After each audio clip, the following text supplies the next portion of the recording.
તો બીજી તરફ ગીર સોમનાથમાં વિદ્યાર્થીઓ પાસે મજૂરી કરાવવામાં આવે, વિદ્યાર્થીઓ પાસે કચરા પોતું કરાવતો વિડીયો વાયરલ થયો છે।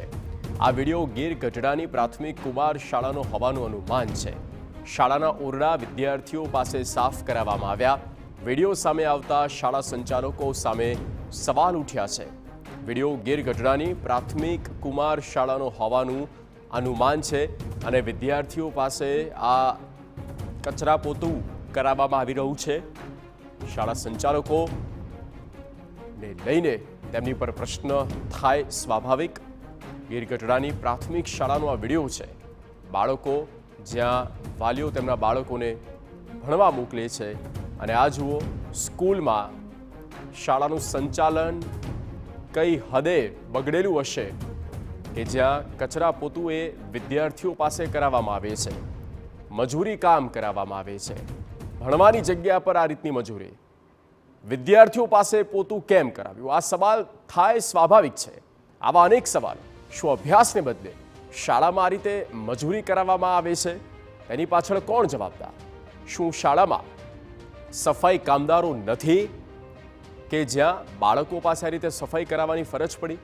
સફાઈ આ બાબતે શાળાના આચાર્યનો સંપર્ક કરવાનો પ્રયાસ કર્યો હતો।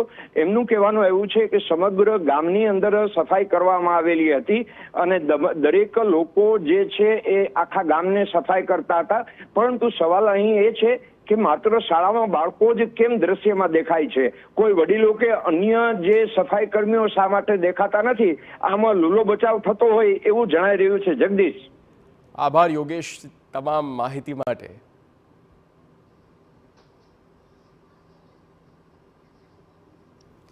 જો આ નવસારી અને બીજા જે દ્રશ્ય છે તે ગીર સોમનાથના, આ બંને દ્રશ્યો આપણે બતાવી રહ્યા છે। એક તરફ બાળકો પાસે ખેતરનું કામ કરાવવામાં આવે છે, ખેતરમાં વાવણીનું કામ કરતા હોય તેવા દ્રશ્યો છે અને બીજી તરફ કચરા પોતું શાળામાં સ્કૂલમાં આ રીતે કરાવવામાં આવી રહ્યું છે અને કઈ દિશામાં શિક્ષણ ખાતું જઈ રહ્યું છે તે સમજાતું નથી। બાળકો એ વાલીઓ એમને તૈયાર કરીને શાળાએ મોકલે છે કે બાળક ભણશે, આગળ વધશે અને કંઈક સારું બનશે, સારી નામના મેળવશે, પણ દુર્ભાગ્ય બાબત છે, કમનસીબી છે જ્યાં આ રીતે સ્કૂલમાં બાળકો પાસે કામ કરાવવામાં આવે છે।